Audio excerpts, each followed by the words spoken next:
All right, so Senator Bernard Sanders recently took to the Senate floor to blast a behind closed door deal that was made between Chuck Schumer and Joe Manchin in order to get Joe Manchin's support for the Inflation Reduction Act. And basically, what this is going to do is make it significantly easier for fossil fuel projects to be approved and to go through that process, and basically going to loosen up those restrictions so that they're able to get even more investments into the fossil fuel industry, as our planet is actively being destroyed for the profits of a lot of those corporations. So here from Jake Johnson of Common Dreams, he says, in fiery floor speech, Sanders condemns Manchin's dirty side deal. So a little bit of details here. They say that Senator Bernie Sanders said in a fiery floor speech on Thursday that he opposes a dirty side deal that would allow faster approval of fossil fuel projects such as the Mountain Valley Pipeline, a major priority of industry-friendly Senator Joe Manchin. So I've talked about the Inflation Reduction Act and its historic climate investments, which is what they're trying to portray it as. First of all, it's only really historic because we haven't made any actual investments in climate change in modern American history, so that in and of itself is pretty misleading. But number two, large portions of this Inflation Reduction Act are significantly less than what we need to be investing right now. It's roughly like $369 billion over the next 10 years to fight climate change, and a lot of these are basically just subsidies or market incentives for corporations to invest in renewable energy, which again is trying to apply basically a market solution to a problem that is being directly caused by the capitalist system. So it's completely inadequate, both in terms of the method that they are trying to go about addressing climate change. I think you should just fully nationalize our energy systems and use the money that a lot of these fossil fuel companies are making and use that to invest dramatically in transitioning towards renewable energy as quickly and efficiently as possible. But not only is it inefficient in the way that they are going about making these investments, it's also just not even remotely close to enough, right? We're talking about $369 billion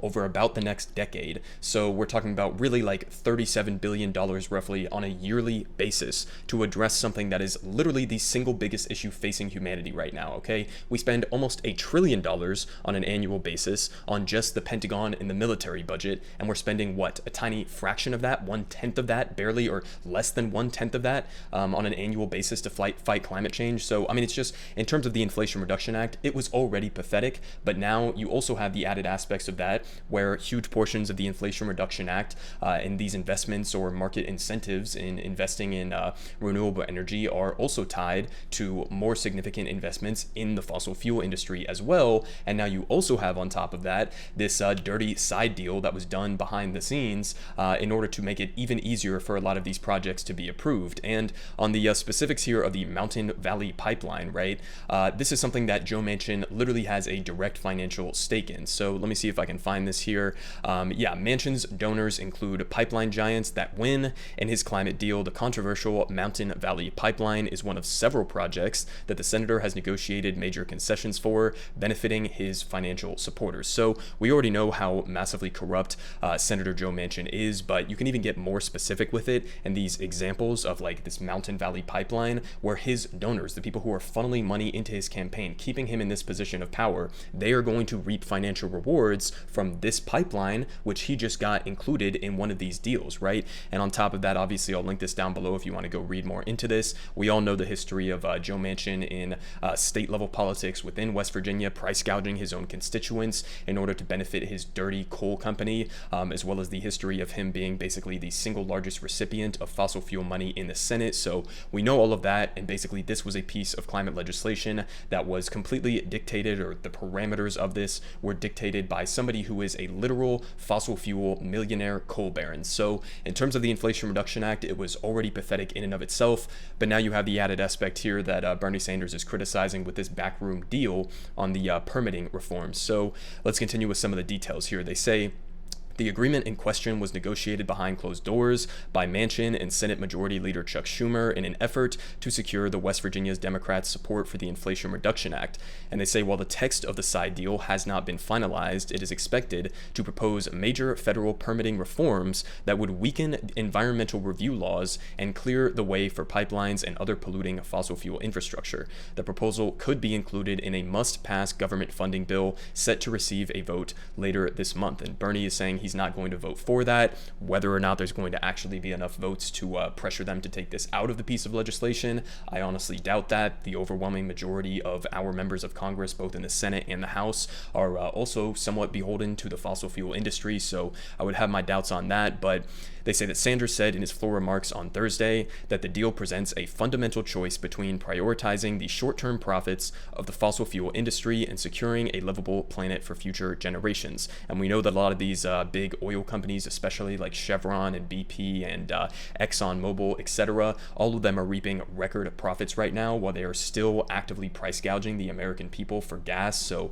all of these oil companies are just absolutely evil and, ridiculous in terms of how they handle the market for oil, as well as how they are handling the complete destruction of the planet in service of giving their shareholders more profits and dividends. So they continue here saying, we can listen to the fossil fuel industry and the politicians that they pay, the Vermont senator said, or we can listen to the scientists and the environmental community to reject this side deal and eliminate the $15 billion in subsidies that Congress is already providing to big oil and gas companies each and every day. I'm not sure exactly what the citation is here for the $15 billion per day being provided from Congress. I do know that this $15 billion number on a daily basis is roughly in line with the IMF estimates in terms of like global subsidies for the fossil fuel industry. So maybe that's what he was talking about here. We are basically subsidizing the fossil fuel industry on a global scale with $11 million per minute, which comes out to, again, roughly above $15 billion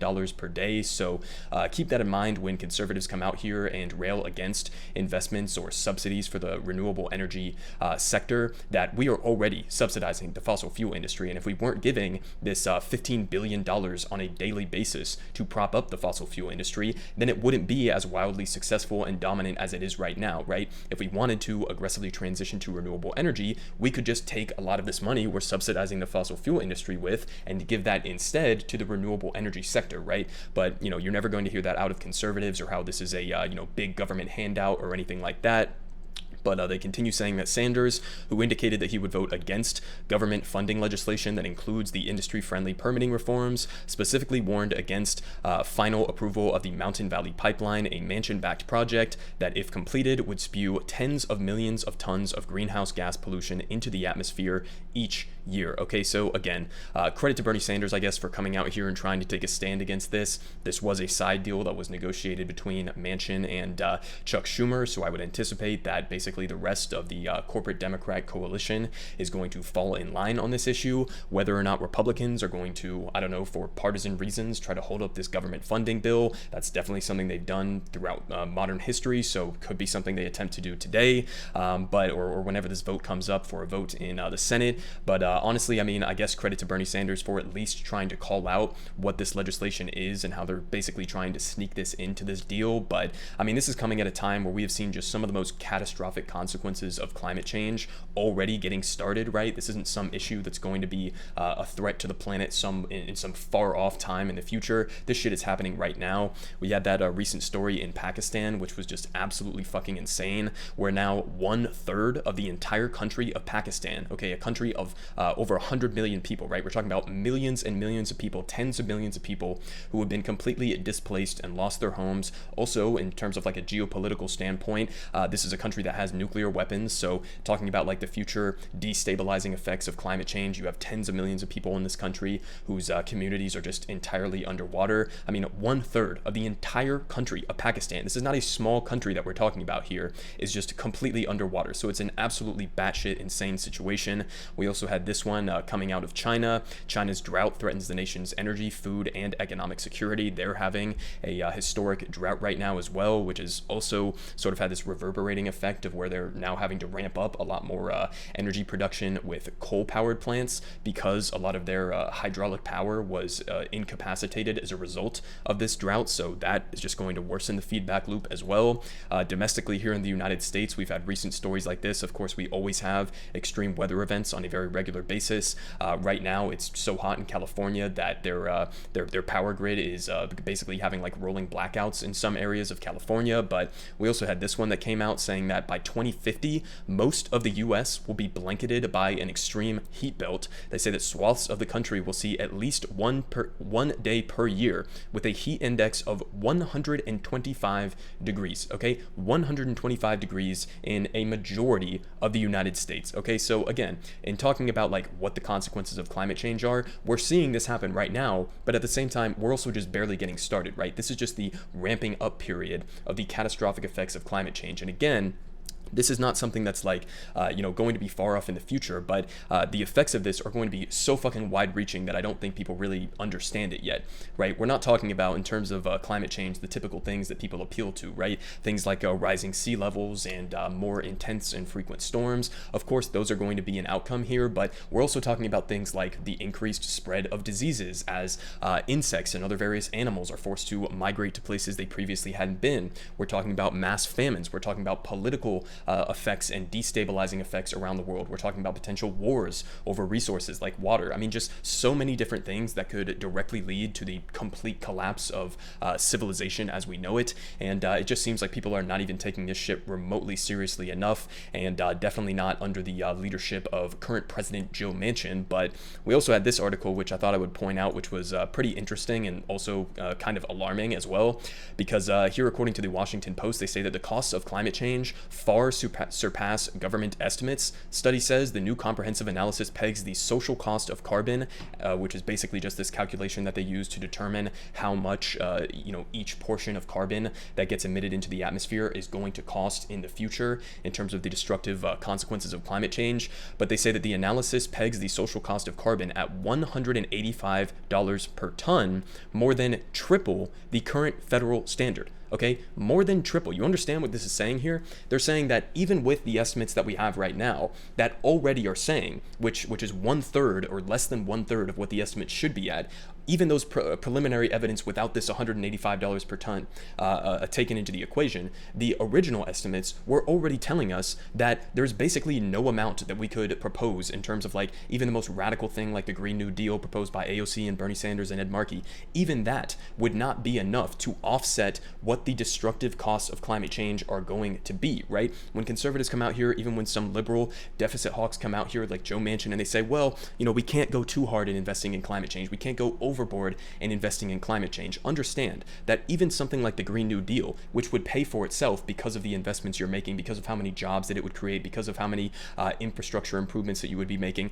that would pay for itself. But that's not even taking into account the fact that we just found out that the current standards for how the government estimates how much CO2 emissions in this country are going to cost into the future are fucking less than 1/3 of what they should be. Okay, so again, the most radical proposal that you could think of in terms of preparing us for dealing with climate change in the future, the Green New Deal, whatever it may be, even those are not going to be enough to fully prevent a lot of the catastrophic consequences that we are already starting to see from climate change, right? And so instead of getting the Green New Deal, or even half of the Green New Deal, or a tenth of the Green New Deal, we are left with a bill, the Inflation Reduction Act, that was written and dictated by a literal fossil fuel millionaire coal baron who not only gets bribes from the fossil fuel industry, but also has direct financial stakes in the fossil fuel industry with his own family coal company. This guy, this motherfucker from West Virginia, gets to completely dictate the parameters of what we are going to do to address climate change, the single greatest threat facing the planet. So I mean,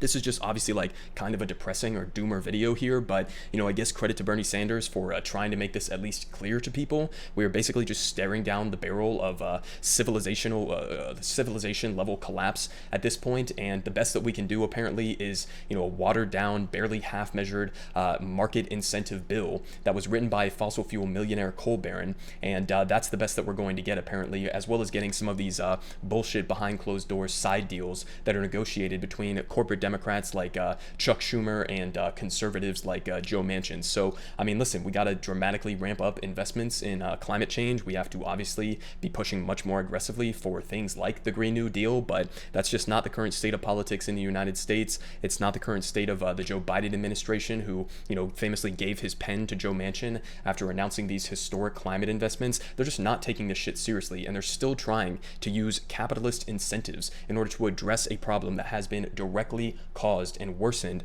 by capitalism.